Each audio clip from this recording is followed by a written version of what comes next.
आज मैं R D Sharma के चैप्टर नंबर 6 जिसका नाम है Cartesian product of sets and relations, उसकी एक्सरसाइज का लेक्चर नंबर 6 लेके आए हैं, जो कि हमारा क्वेश्चन नंबर 26 से स्टार्ट हो रहा है। तो क्वेश्चन 26 क्या कहता है कि let A is equals to P Q R, तीन एलिमेंट्स हैं इस सेट में, which of the following is not an equivalence relation A. ठीक है, इक्विवेलेंस रिलेशन कौन सा नहीं होगा। अब देखिए इक्विवेलेंस रिलेशन की डेफिनेशन क्या है कि वो रिलेशन जो रिफ्लेक्सिव हों, सिमेट्रिक हों और ट्रांजिटिव हों, उनको हम कहते हैं इक्विवेलेंस रिलेशन। अब यहाँ पे देखो, अगर रिलेशन फर्स्ट देखें R1, तो इसमें क्या दे रखा है, P Q, Q R, P R, P P. इसमें सिर्फ पी पी दे रखा है, ना तो क्यू क्यू दे रखा है और ना ही आर आर दे रखा है, तो ये रिफ्लेक्सिव नहीं होगा। रिफ्लेक्सिव के लिए क्या है कि हर एक एलिमेंट है ना, उसका टपल यहाँ पे होना चाहिए। ठीक है, तो ये रिफ्लेक्सिव नहीं है, तो ये हमारा इक्विवेलेंस नहीं होगा। R2 क्या कहता है कि R comma Q, R comma P, R R, Q Q. यहाँ पे आर आर है, क्यू क्यू है, पर पी पी नहीं है। ठीक है, तो ये भी हमारा रिफ्लेक्सिव नहीं होगा, तो ये भी हमारा इक्विवेलेंस रिलेशन नहीं होगा। R3 क्या दे रखा है, पी पी दे रखा है, क्यू क्यू दे रखा है, आर आर दे रखा है और पी क्यू दे रखा है। अब यहाँ पे पी पी भी है, क्यू क्यू भी है, आर आर भी है, तो इसका मतलब ये रिफ्लेक्सिव तो है। लेकिन रिफ्लेक्सिव के बाद क्या आता है हमारा, सिमेट्रिक। तो अब यहाँ पे अगर सिमेट्रिक देखें तो P कॉमा क्यू है, सिमेट्रिक के लिए क्या है, if A comma B belongs to R, this implies that B comma A belongs to R, तब हम कहेंगे सिमेट्रिक होगा। अब यहाँ पे ये P कॉमा क्यू तो है, लेकिन Q कॉमा P नहीं है, तो इसका मतलब R3 भी हमारा इक्विवेलेंस रिलेशन नहीं होगा। तो ऑप्शन डी इसका नन ऑफ दीज ये करेक्ट हो जाएगा। अब बात करते हैं क्वेश्चन नंबर 27 की। तो क्वेश्चन नंबर 27 कहता है कि in order that R relation are defined on R non empty set A is an equivalence relation, it is sufficient if R, यहाँ पे 4 ऑप्शन दे रखे हैं, is reflexive, is symmetric, is transitive, possess all the above 3 properties. कोई भी relation अगर equivalence relation होगा ना, तो वो 3 कंडीशन जरूर सेटिस्फाई करता है, एक रिफ्लेक्सिव, सिमेट्रिक और ट्रांजिटिव। और यही इसकी नेसेसरी कंडीशन भी है। अगर रिफ्लेक्सिव, सिमेट्रिक, ट्रांजिटिव अगर इनमें से एक भी फेल कर गया तो ये हमारा इक्विवेलेंस नहीं होगा। तो इसका मतलब ये नेसेसरी कंडीशंस भी हैं और यही सफिशिएंट भी हैं कि अगर तुम इन तीनों को दिखा दो तब हम कह देंगे कि ये एक इक्विवेलेंस रिलेशन है। तो इसका ऑप्शन डी जो है, possesses all the above 3 properties, ये इसका करेक्ट हो जाएगा। अब बात करते हैं क्वेश्चन नंबर 28 की। तो क्वेश्चन नंबर 28 हमारा किस तरह से दे रखा है, let R be a relation on the set N of natural numbers defined by n R m if and only if n is factor of m. N is factor of m का मतलब क्या है, n divides m. Then R is reflexive and symmetric, transitive and symmetric, equivalence, reflexive, transitive but not symmetric. अब देखो यहाँ पे इसको हम चेक कर लेते हैं। अब देखो रिलेशन हमारा किस तरह से दे रखा है कि n related to m if and only if n divides m। ठीक है, यानी n जो है वो m से कब रिलेट करेगा, जब n जो है वो m को डिवाइड करेगा। या फिर if and only if condition है, तो यहाँ पर इस तरह से भी हो सकता है कि अगर n m को डिवाइड कर रहा हो तो फिर हम कह देंगे कि n रिलेटेड टू m। अब सबसे पहले रिफ्लेक्सिविटी चेक करते, तो ये रिफ्लेक्सिविटी है कि रिफ्लेक्सिविटी क्या होती है कि अगर हम for any n belongs to natural number, अब देखो कि कोई भी नेचुरल नंबर हो तो वो खुद को डिवाइड करेगा, n divides n, this implies that. ठीक है, अब अगर n को डिवाइड कर रहा है तो ये क्या इम्प्लाई करेगा कि n रिलेटेड टू n, और यही रिफ्लेक्सिविटी की कंडीशन है, तो this implies that r is reflexive. अब बात करते हैं सिमेट्रिक की। तो सिमेट्रिक क्या है कि if n related to m, तो हमारा क्या शो करना है, m रिलेटेड टू n। ठीक है, ये रिफ्लेक्सिविटी डिफिनेशन है कि अगर n जो है वो m से रिलेट कर रहा हो तो ये इम्प्लाई करेगा n डिवाइड्स m। ठीक है, और ये इम्प्लाई करना चाहिए कि m डिवाइड्स n, लेकिन ये ज़रूरी तो नहीं ना। ठीक है, क्योंकि अगर n जो है वो हम ले लेते हैं 2n, यहाँ पे लिखते हैं n इज इक्वल्स टू 2 ले लेते हैं और m इज इक्वल्स टू 4 ले लेते हैं, तो यहाँ पे हम देख सकते हैं कि 2 जो है वो 4 को डिवाइड कर रहा है, लेकिन 4 जो है वो 2 को डिवाइड नहीं कर रहा है। तो इसका मतलब ये हुआ कि if n are related to m, this implies that m may not be related to n। हो भी सकता है और नहीं भी हो सकता है। कब होगा, जब ये दोनों इक्वल हों। ठीक है, इक्वल में ये सिमेट्रिक हो जाएंगे। बात करते हैं ट्रांजिटिव की। ट्रांजिटिव क्या है कि if n related to m and m related to, इसके आगे क्या लिख सकते हैं, यहाँ पे o लिख सकते हैं, ठीक है, तो q लिख सकते हैं क्योंकि o जो है वो 0 जैसा लगेगा। n related to m and m related to q, this implies that n divides m and m divides q। तो हमें क्या शो करना है कि n जो है वो q को भी डिवाइड करना चाहिए। तो यहाँ पे हम किस तरह से देख सकते हैं कि अगर हम n से m जो है वो n से डिवाइड कर रहे हैं तो जो हमें नंबर मिलेगा वो क्या होगा, एक नेचुरल नंबर ही होगा, ठीक है। तो इसका मतलब क्या हुआ कि m/n इज इक्वल्स टू हम n1 मान लेते हैं।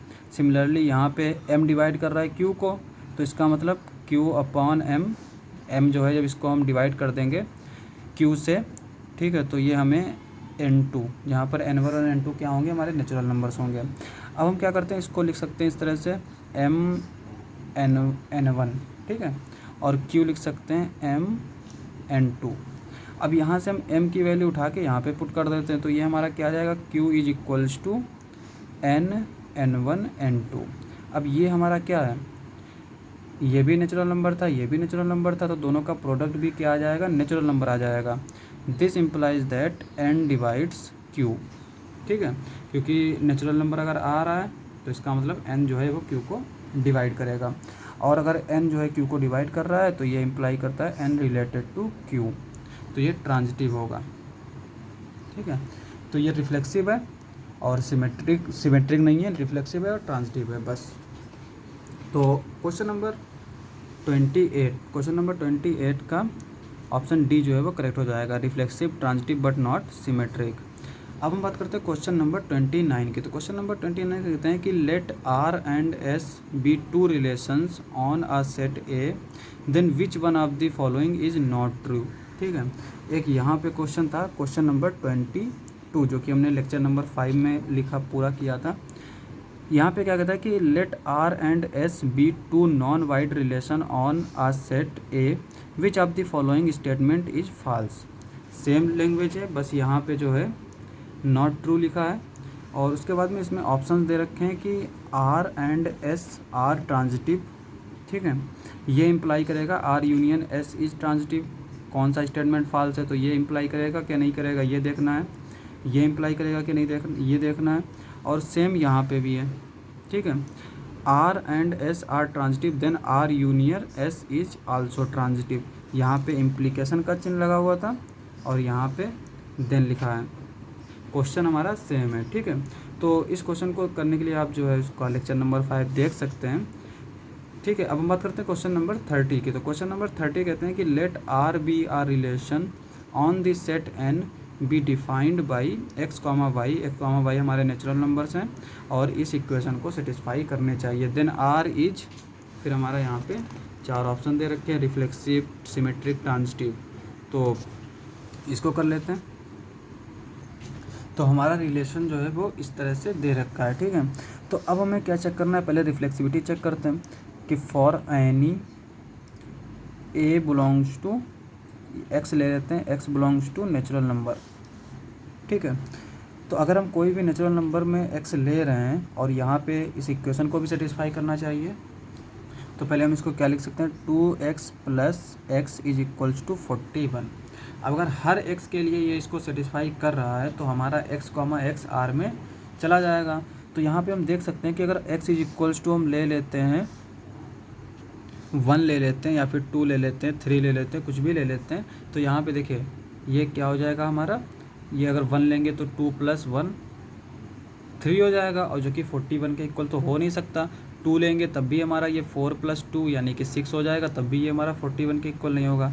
ये सिर्फ एक पॉइंट पे 41 के इक्वल होगा, वो होगा x इज इक्वल्स टू 41/3, ठीक है, सिर्फ एक पॉइंट पे होगा। और जबकि रिफ्लेक्सिव की डेफिनेशन क्या है कि कोई भी अगर पॉइंट लें तो उसके लिए भी ये x कॉमा एक्स जो है वो इसमें जाना चाहिए, और किसी एक के लिए भी अगर फेल कर जाएगा तो ये रिफ्लेक्सिव नहीं होगा। तो यहाँ पे कई सारे पॉइंट्स हैं जिनके लिए फेल कर रहा है, तो ये रिफ्लेक्सिव नहीं होगा। तो आर इज़ नॉट रिफ्लेक्सिव, ठीक है। अब हम बात करते हैं सिमेट्रिक की। तो सिमेट्रिक की डेफिनेशन क्या है कि if x comma y belongs to R, this implies that y comma x belongs to R. ठीक है, ये हमारी डेफिनेशन है, तो इसको अभी नहीं लिखेंगे। यहाँ से अगर देखें एक्स कॉमा वाई अगर आर में है तो ये क्या इम्प्लाई करेगा, 2x plus y is equals to 41। But ये ज़रूरी नहीं कि ये इम्प्लाई करे 2y plus x is equals to 41। अगर एग्जांपल देखें तो यहाँ पर देख सकते हैं कि अगर x इज इक्वल्स टू हम ले रहे हैं 20 और y ले रहे हैं हम 1। ठीक है, तो इसको हम यहाँ पे अगर पुट करेंगे तो क्या आ जाएगा हमारा 20 इंटू 2 40 41, तो हमारा 41 के इक्वल हो जाएगा। लेकिन अगर यहाँ पे हम पुट करेंगे तो ये क्या हो जाएगा 2 प्लस 20 यानी 22, तो ये 22 के इक्वल हो जाएगा, तो हमारा 41 के इक्वल कभी नहीं आएगा। This implies that y comma x does not belongs to r for x is equals to 20 x y is equals to 1। अगर ये ले लेते हैं हम, ठीक है, तो इसका मतलब नॉट सिमेट्रिक, सिमेट्रिक भी नहीं होगा। अब हम बात करते हैं ट्रांजिटिव की। तो ट्रांजिटिव रिलेशन क्या है कि if a comma x comma y and y comma z belongs to r। ठीक है, तो इसका मतलब क्या होगा, ये इक्वेशन बन जाएंगी हमारी 2x plus y is equals to 41, और ये वाली क्या इक्वेशन हो जाएगी हमारी 2y plus z is equals to 41। यहाँ से हम y की वैल्यू उठा के अगर यहाँ पे पुट करते हैं तो क्या आएगा ये हमारा। ठीक है, देखो यहाँ पे 2y है ना, तो इसमें हम क्या करते हैं 2 से मल्टीप्लाई कर देते हैं, तो ये हो जाएगा 4x plus 2y 41, 2y plus z equals to 41। अब यहाँ से हम देख सकते हैं कि अगर हम 2y की वैल्यू उठा के यहाँ पे पुट करते हैं तो ये क्या आ जाएगा 4x plus 41 minus z is equals to 41, 41 से 41 कैंसिल आउट हो जाएगा, 4x is equals to Z. ठीक है, जो कि हमारी इस तरह की इक्वेशन नहीं बन रही, तो इसका मतलब ये हमारा आर में नहीं जाएगा। और इसका अगर हम एक काउंटर एग्जांपल भी देखें तो जिस तरह से यहाँ पे देखिए एक्स कॉमा वाई लिख रखा है, तो यहाँ पे 20,1, ठीक है, ये आर में होगा क्योंकि ये हमारा इसको सेटिस्फाई करेगा।